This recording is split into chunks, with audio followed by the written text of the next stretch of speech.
I'm Stephen Yenser in the English department at UCLA.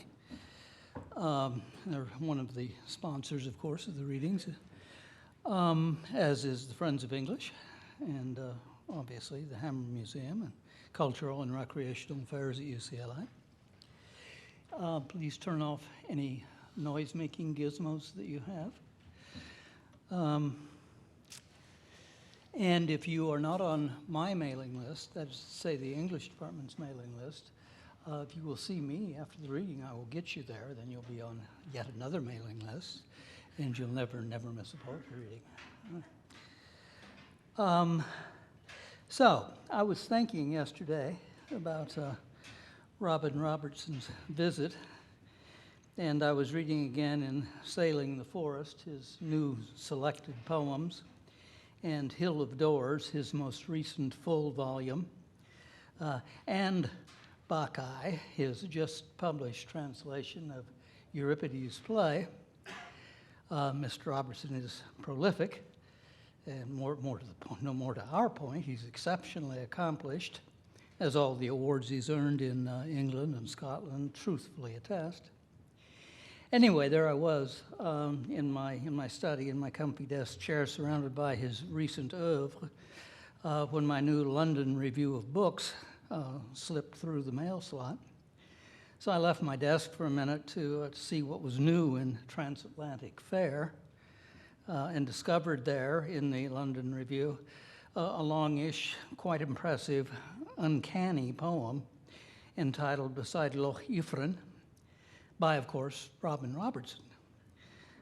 I hope that he will read it tonight, though I pressed it upon him at the last minute, and I'm not sure that he's going to do so. But in any event, I'm going to characterize it, in part because it seems to me to embody some of the strengths that run through his work. The poem is, for one thing, deeply rooted in the local loam. The landscape is rural, immediate, featuring particular flora and fauna, and the diction is, I use the word advisedly, homely, though at the same time exotic to my ear, and I suspect to many a British ear, if to a lesser extent, because the words are often old words, and sometimes fossils, even as they are plain and hard as the elements they describe. It's scythe and sickle, words that appear in the poem, are of course still with us, though we can foresee their obsolescence as the implements themselves rust out in sheds and barns and turn up at antique sales across the country. But scale, S-K-A-I-L, and scudder are rare, while fetch and libbed and raved, R-E-I-V-E-D, are words of the sort that will send American graduate students to the OED right away. It's delight in its freshness. It's fusty freshness, one might say, this ripe, archaic language. And while its meanings might be uncertain at first, to many of us, I don't think it feels foreign. It smells and tastes fundamentally Anglo, with overtones of Scots and Gaelic. So too the proverbs and folklore integral to the poem are familiar, intimate. At the same time, they seem newly minted. We might never have heard, for instance, a woman's curse will grave you to hell, but we know what it means in our morrow. And if we are startled to read about a fox with a firebrand tied to its tail, wreaking havoc through the countryside, we dimly recall something we've heard so long ago that, well, it must be basic, maybe even biblical. We won't understand a certain Scots term that I won't try to pronounce, but when we infer that it refers to a clay doll busied with pins, in his phrase, I love busied with pins, we recognize a cousin of the voodoo doll, and thus a tie to a world omnipresent but often ignored, a world dominated by the primitive, the irrational. We associate it perhaps with the Dionysian, and we find it again, of course, in Bacchae, as well as in Mr. Robertson's other poems and his versions of Nonnus and Ovid. It's a world the Greeks knew well, of course, Apollo notwithstanding. Those of you who heard Alice Oswald read her memorial here a few weeks ago might recognize the relationship. But it's a realm, magical, demonic, elemental by turns, that we don't often encounter these days in American poetry, alas. There's much else going on in the poems you will hear this evening, but it's interesting to muse with all on the possibility that American poets might learn or relearn something about nature in its rawness, its richness, and its depth from the other civilized side of the Atlantic. Robin Robertson.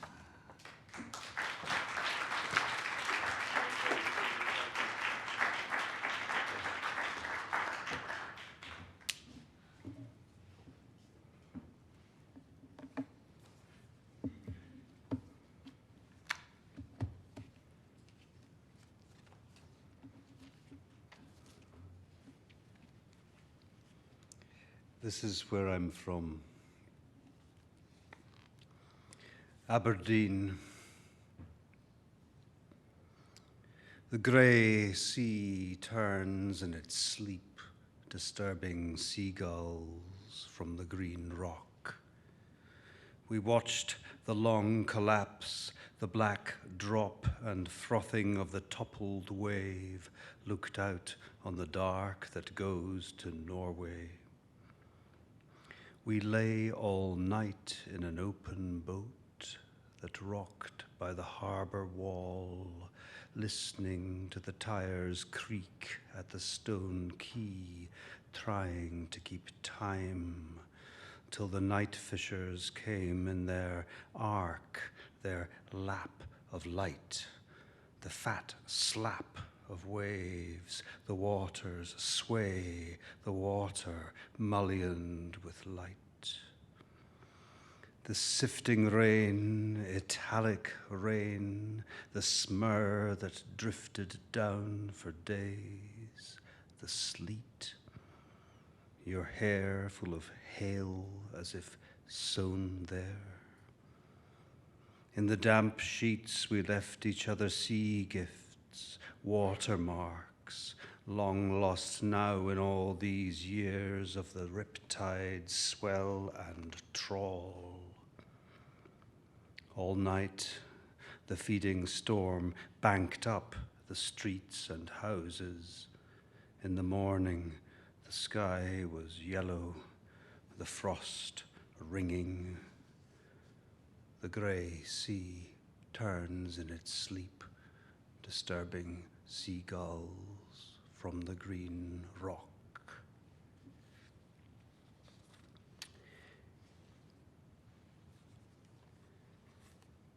I've been enjoying your American autumn in various places this past week,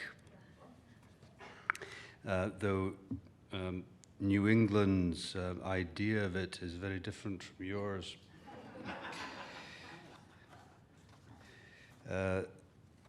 So I thought I'd read a translation of a very early poem by Rilke called Herbst, which translates directly as autumn, although I've called it fall. I knew that he'd written it very soon after he arrived in Paris in 1902, but it was only much later when I was asked to do a bit of research on the genesis of the poem, long after it was published, long after the towers had fallen in New York, that I discovered that Rilke wrote this on the 11th of September. Fall. The leaves are falling, falling from trees in dying gardens far above us, as if their slow free fall was the sky declining. And tonight, this heavy earth is falling away from all the other stars, drawing into silence. We are all falling now. My hand my heart stall and drift in darkness, seesawing down. And we still believe there is one who sifts and holds the leaves, the lives of all those softly falling.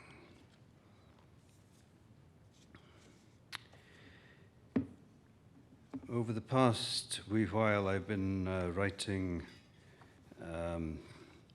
invented Scots narratives, folk narratives, which have something in common with the Celtic folk tradition. That is to say, they're everyday stories of murder, rape, madness, congenital malformation, and selkies, seals that turn themselves into humans and humans that turn themselves into seals.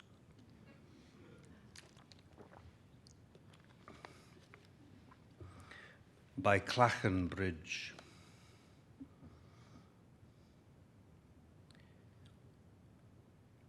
I remember the girl with the hare lip down by Clachan Bridge, cutting up fish to see how they worked. By morning's end, her nails were black red, her hands all sequined silver. She unpuzzled rabbits to a rickle of bones, dipped into a dormouse for the pip of its heart. She'd open everything, that girl. They say they found wax dolls in her wall, poppets full of human hair, but I'd say they're wrong. What's true is that the blacksmith's son, the simpleton, came down here once and fathomed her, claimed she licked him clean as a whistle. I remember the tiny stars of her hands around her belly as it grew, and how, after a year, nothing came. How she said it was still there, inside her, a stone baby. And how I saw her wrists bangled with scars, and those hands flittering at her throat to the plectrum of bone she'd hung there. As to what happened to the blacksmith's boy, no one knows, and I'll keep my tongue. Last thing I heard, the starlings had started to mimic her crying, and she'd found how to fly.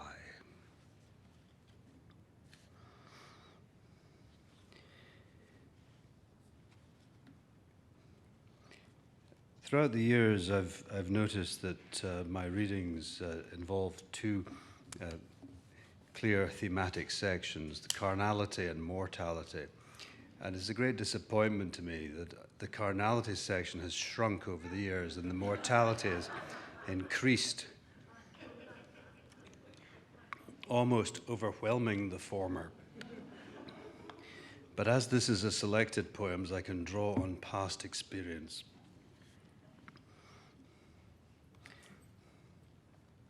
This is for anyone who feels peckish. Artichoke. The nubbed leaves come away in a tease of green, thinning down to the membrane, the quick purpled beginnings of the male. Then the slow hairs of the heart, the choke that guards its trophy, its vegetable goblet. The meat of it lies displayed, upended, al dente, the stub root aching in its oil. And a similar theme. For reasons I didn't understand at the time and I still fail to grasp now, I was commissioned to write a poem about locksmiths. So I dutifully went and researched locksmithery, and I found out various things, but it didn't quite hold my interest enough to write a poem. Although there was this, yes, there was interest. Then I thought, well, hang on, a poem is a bit like a lock in some ways. This kind of secret engine that can be opened.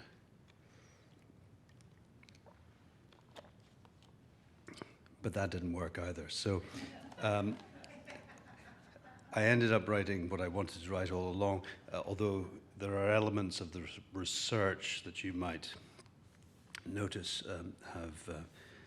have resisted erosion.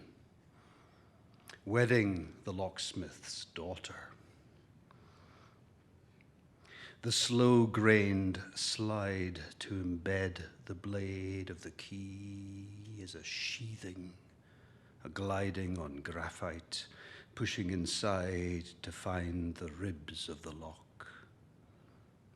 Sunk home, the true key slots to its matrix, geared, tight-fitting, they turn together, shooting the spring lock, throwing the bolt. Dactyls, iambics, the clinch of words, the hidden couplings in the cased machine, a chime of sound on sound, the way the sung note snibs on meaning and holds. The lines engage and marry now. The bells are keeping time. The church doors close and open underground. Well, that's all very well, but in the end, all you get is a room and torrential rain. Exposure. Rain, you said, is silence turned up high. It has been raining now for days. Even when it stops, there is still the sound of rainwater laboring to find some way into the ground. We lie in grim embrace, these two halves trying to be whole, straining for this break in the static, in the white noise that was rain falling all day and all through the sheeted night. Silence is rain with the sound turned down, and I stare out now on a clear view of something left out on the line. A life snagged there, drenched, shrunken, unrecognizably mine. And if it's not rain, it's snow. This is a poem set on the first day of a new year in my part of the world.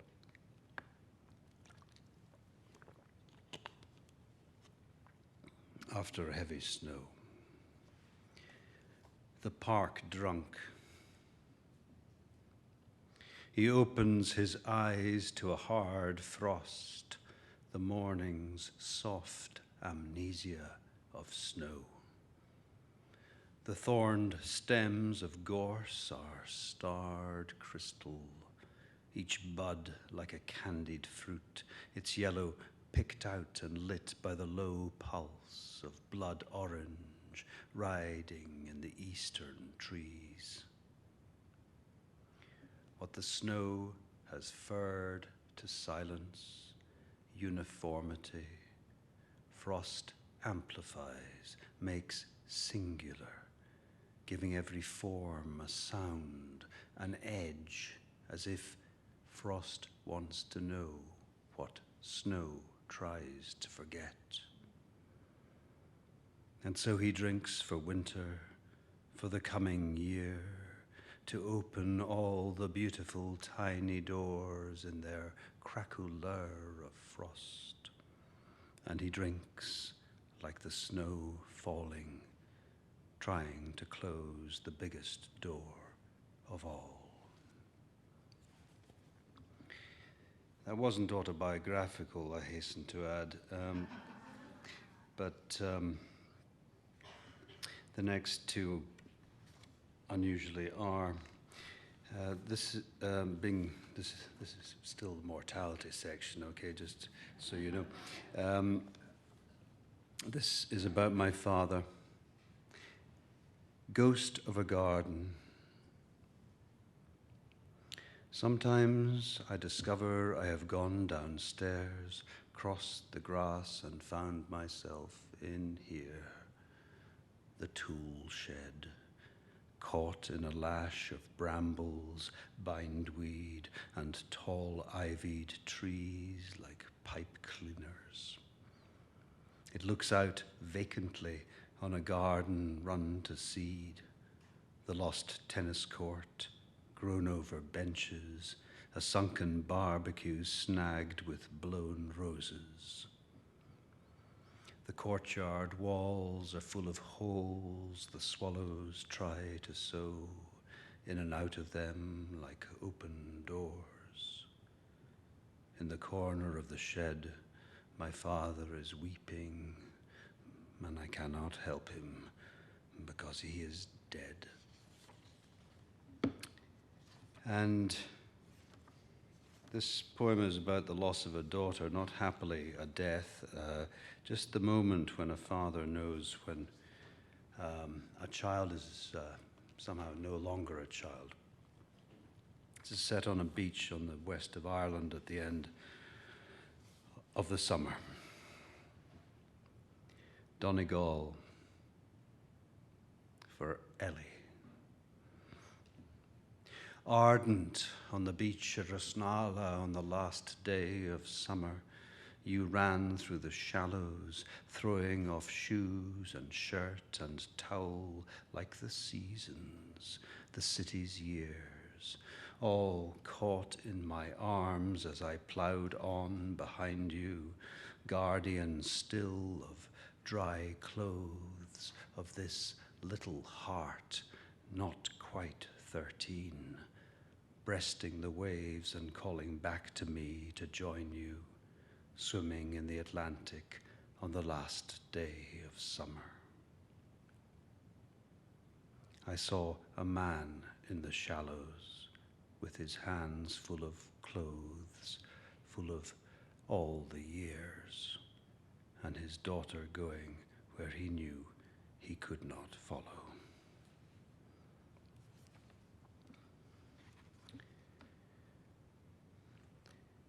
Many years ago, I had an operation to correct a congenital heart murmur.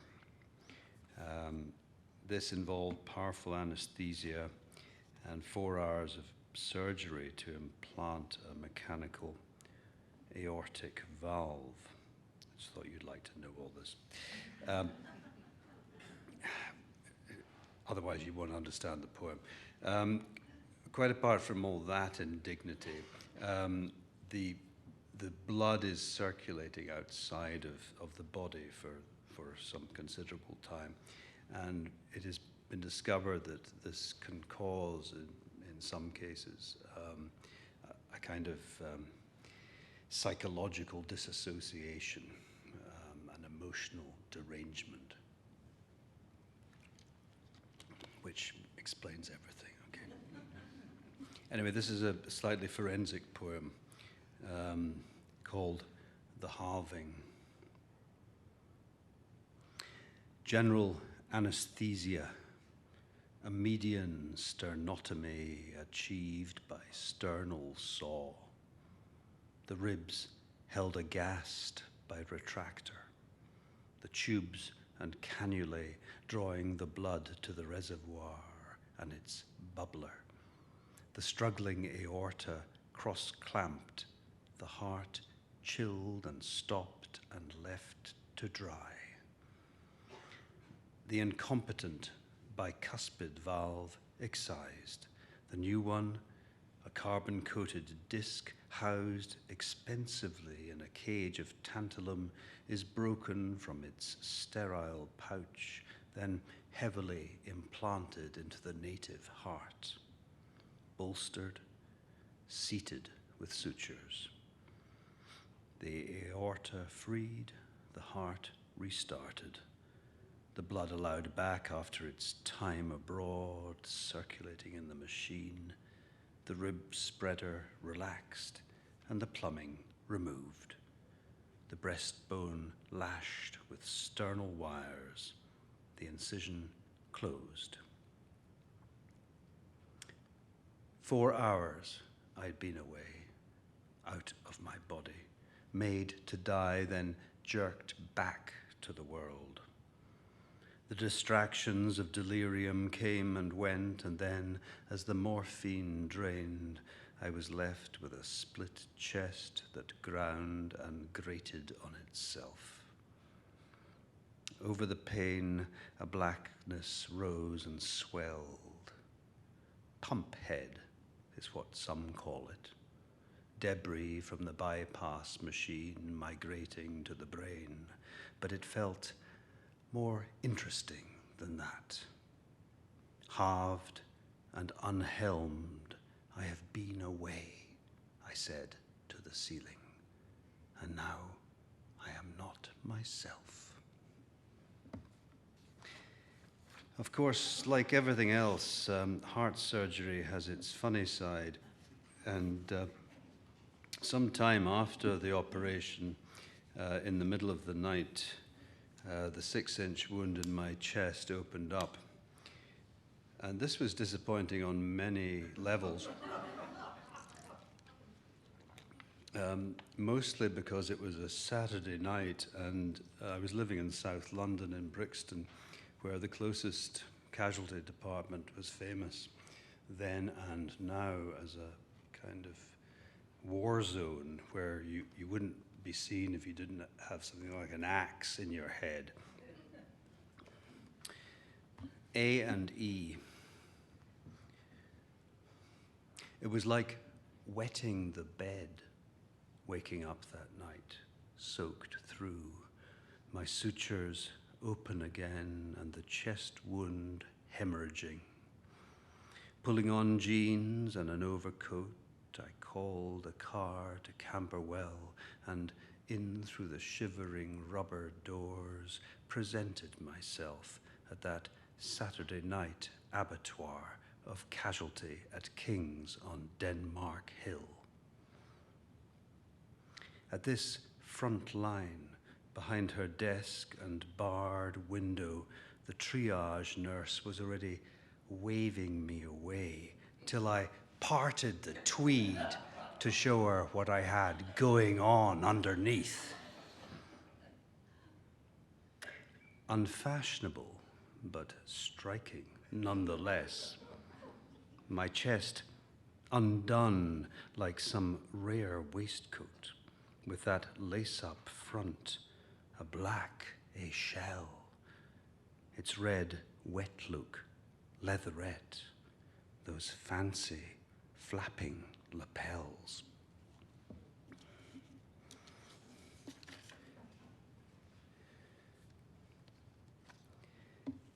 This is a mortality section that keeps on giving.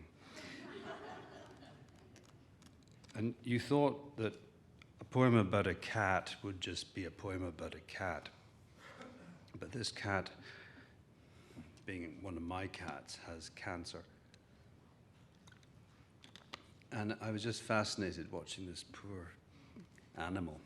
It wasn't mine, it was somebody else's, but anyway, get a poem out of anything. Cat failing.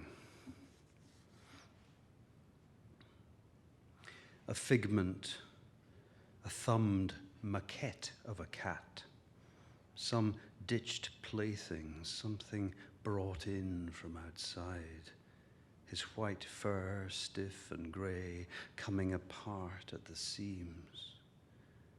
I study the muzzle of perished rubber, one ear eaten away, his sour body lumped like a beanbag leaking thinly into a grim towel.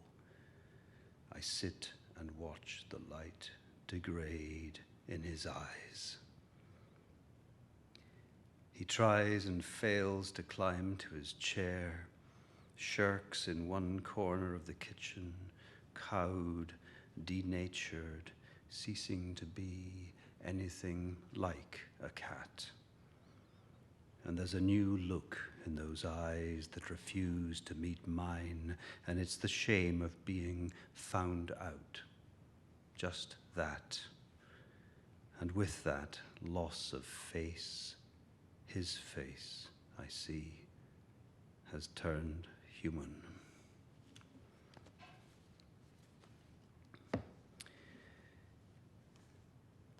Few figures in Greek mythology have had more violence done to them for a simple mistake than Actaeon.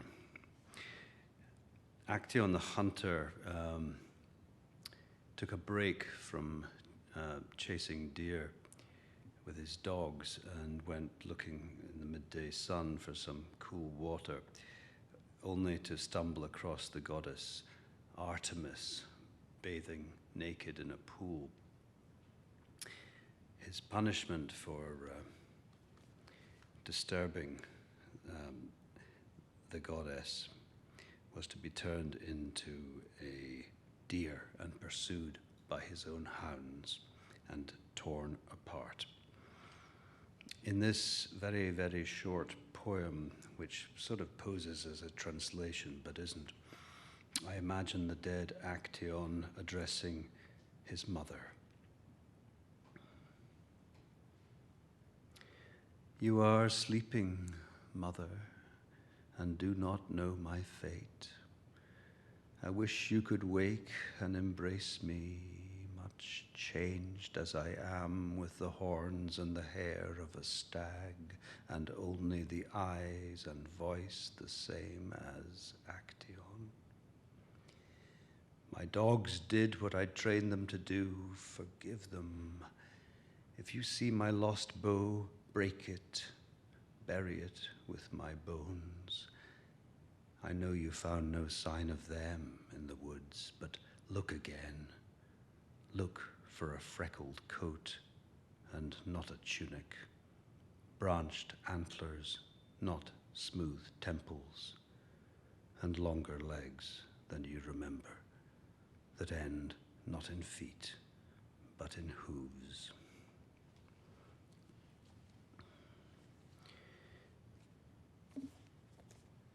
So I was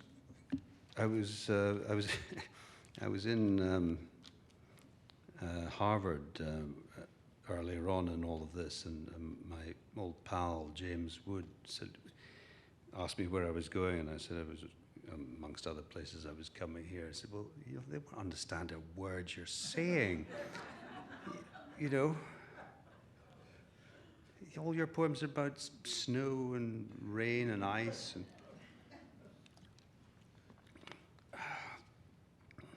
and so I decided, with Stephen's help, that I could at least bring something to you in your red flag situation. You've had a drought. We didn't have much of a winter in Britain. We didn't have any winter, really. And I think this was the prompt for this poem, which is the one Stephen was mentioning. This has come out. And so it has various words which you're just going to have to look up. But there's one that's quite important, a reaved man. To reave is to steal. The border reavers in Scotland would come down and rustle sheep and cattle.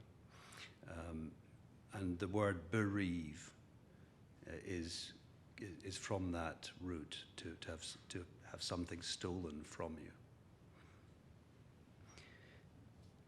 This is it's called Beside. It's another one of these Scots narratives I keep making up. Beside Loch Ifrin, Late January and the oak still green, the year already wrong. The season miscarried, the lambs in the field and the blossom blown, the whole year broken before it began, and me standing where winter should have been, a reaved man, a man forspoken. A woman's kiss will lift you all morning. A woman's curse will grave you to hell. By the wellspring on the high moor, I saw the day change colour, watched lightning root in the far woods, the sky blink. Fire shocks, then a scour of rain, a scale wind nagging in through the murk, scuddering, dishing it down, rain turning to sleet, to hail, to snow, and then the cold, which had been waiting, dropped.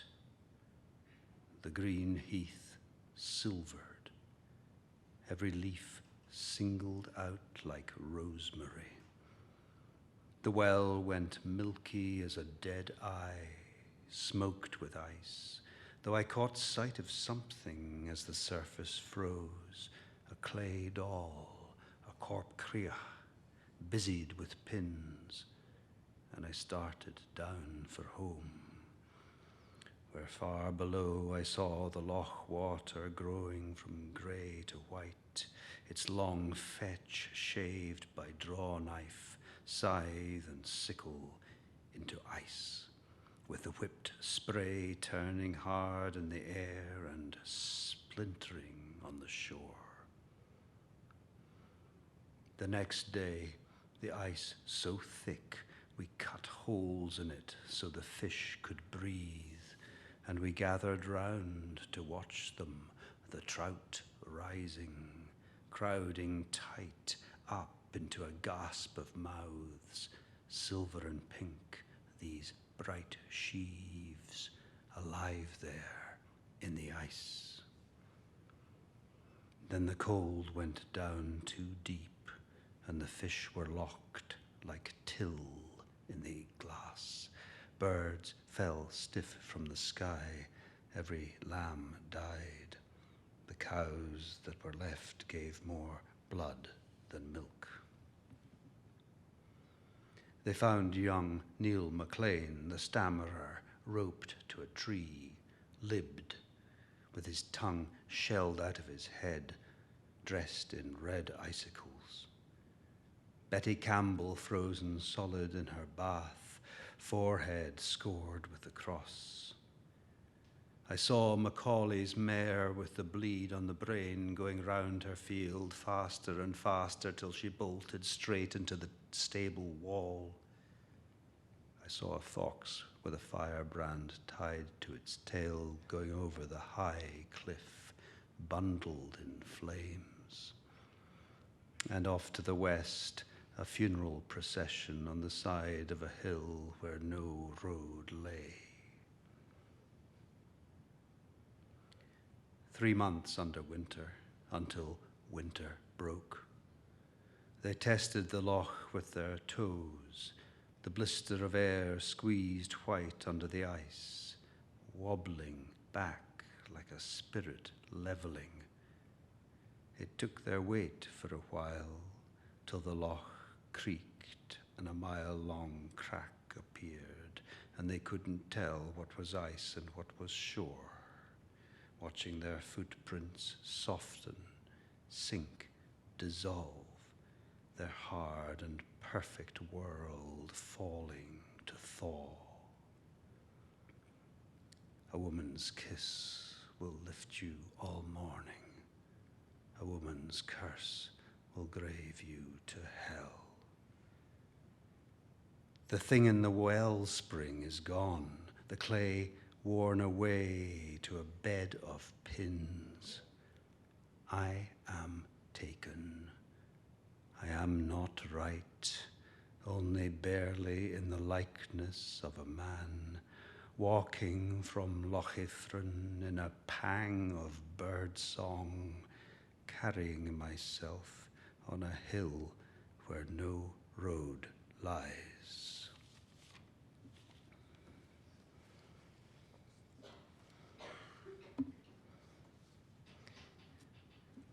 There's almost no difference between the mortality section and the rest of it, I notice.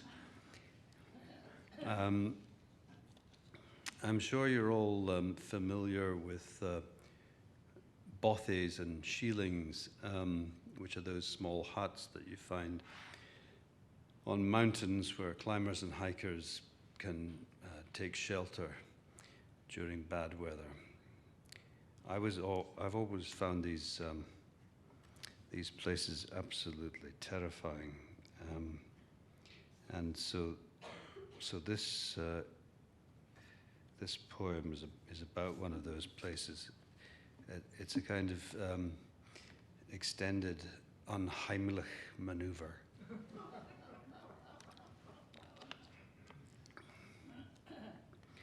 The shelter.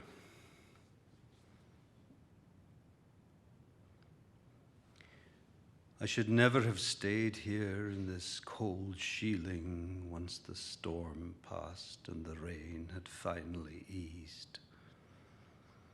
I could make out shapes inside, the occasional sound, a muffled crying which I took for wind in the trees, a wasp stuttering there at the windowsill. I listened. What looked like a small red coat was dripping from its wire hanger. There was a shift and rustle coming from the bucket in the corner by the door. I found inside a crumpled fist of balled-up paper, slowly uncrinkling. On the hearth, just legible in the warm ash, my name and dates, and above that, in a shard of mirror left in the frame, I caught sight of myself wearing something like a black brooch at the neck. Then I looked more closely, and I saw what it was.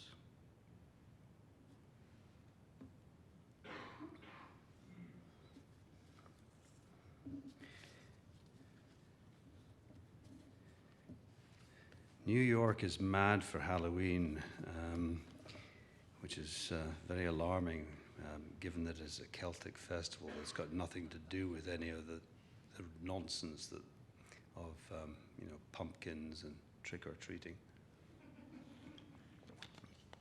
The only thing we ever did was set fire to each other. But in the spirit of special relationships, I'm going to read a ghost story. This is not really a poem. This is just a little story I cooked up. The Dream House. For 10 years, I dreamt of the same house until I knew every corridor and cornice, the grain of the wood in every board, the way light fell in different rooms at different times of day. Its lines and angles grew more perfect, dream by dream. This summer, walking in woods near a town I'd never been before, I came to this familiar gate, and beyond that saw a path I recognized, and there it was, with a sign for sale among larch and pine and sycamore. The Dream House. I rang the bell, and when the owner came, I asked him if he'd think it very strange if I showed him round. To the left, I explained, is the lounge and panelled library. To the right, the long dining room with the kitchen beyond. As we went upstairs to the 4 bedrooms with their broad bay windows and the blue drapes, I was stopped dead on the landing by a small red door I'd never seen before. It was new, he said, and just put in that day. Downstairs, I asked him what he wanted for the house. He named a price so low I think I showed my surprise, but said I'd take it. Then he told me why it was cheap, because it was haunted, but said I shouldn't mind. It would be fine for me, since I was the ghost. That was a month ago, and now I have the keys. I explore, knowing each room like my own body, until I remember the tiny red door. The keys are all too big, except for one the size of a sparrow's claw. I kneel down and open the lock, and there, in the darkness, is a miniature house. Through the windows, in behind the walls, I see my son is safe indoors. How little he's grown. Look at him. The boy I dreamt had died 10 years before.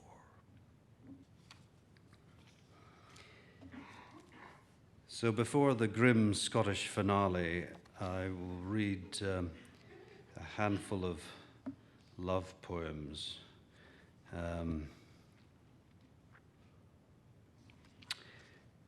This is a sonnet, which is sort of about chasing the last of the day's sun. A love poem that's trying to stay out of the shadows. Abandon.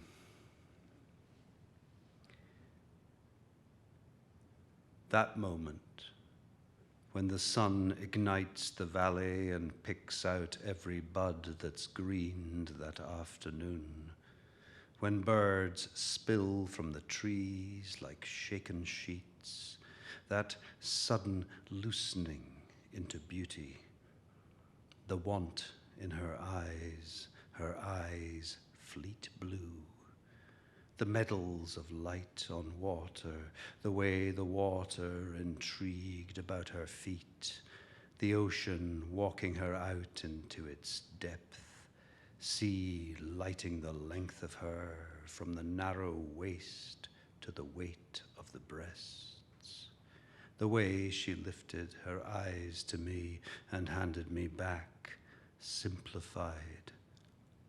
That moment at the end, knowing the one I had abandoned was myself, edging with the sun around the bay's scoop of rocks, rolling the last gold round the glass, that shelving love as the sun was lost to us and the sky bruised and the stones grew cold as the shells on the beach at Naxos.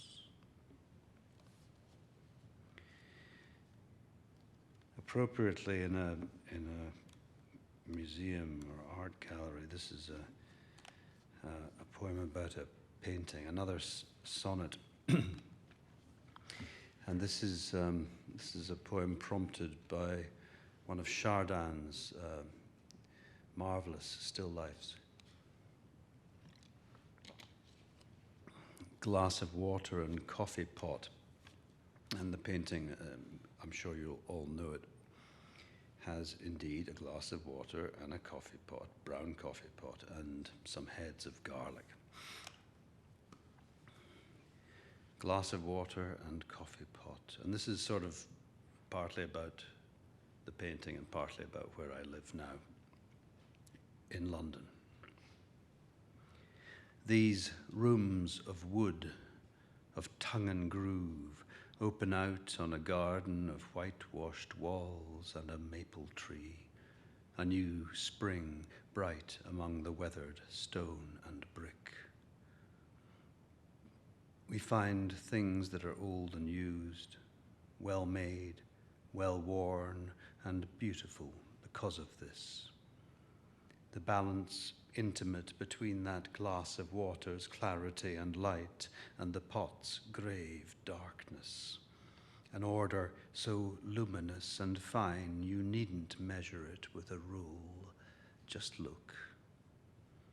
The papery whiteness of the garlic heads is the same light held in the water glass, the same light lifting a gleam from the blackened coffee pot that's somehow managed to make it through, to find harmony here on this stone shelf, happiness of the hand and heart, to keep its heat and still pour clean and true.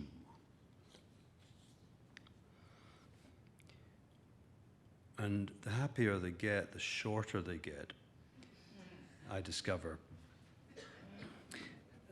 This is an 8-line poem which takes its title from a small harbour village in Islay in the Inner Hebrides of Scotland. Portnahaven. We walked the cliff of Portnahaven, listening to the grey seals sing on Orsay and Eileen McConaughey across the little harbour. Were they singing for the love of being here in this place, like us, far from griefs? And were they also singing, as we were, to each other? And then the most cheerful poem I've ever written is barely, well, it's that, you know, that's what it is. The key, the door to the walled garden, the place I'd never been, was opened with a simple turn of the key I'd carried with me all these years.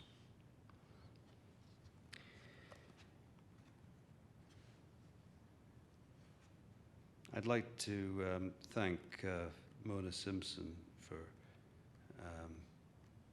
bringing me here, and Stephen Yenser for his overgenerous introduction, and bringing that Loch Ifrin poem. Ifrin, by the way, means hell in Gaelic, so you know where you are. It would be quite wrong of me to leave you on such a buoyant, upbeat note. So this is another one of these invented Scots narratives to finish with. This is called A Drone Head. Thank you very much for coming.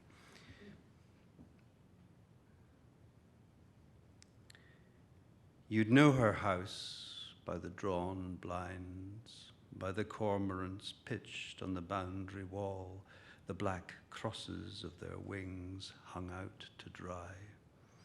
You'd tell it by the quicken and the pine that hid it from the sea and from the brief light of the sun, and by Angus the collie lying at the door where he died, a rack of bones like a sprung trap. A fork of barnacle geese came over with that slow squeak of rusty saws, the bitter seas complaining pool and roll, a whicker of pigeons lifting in the wood.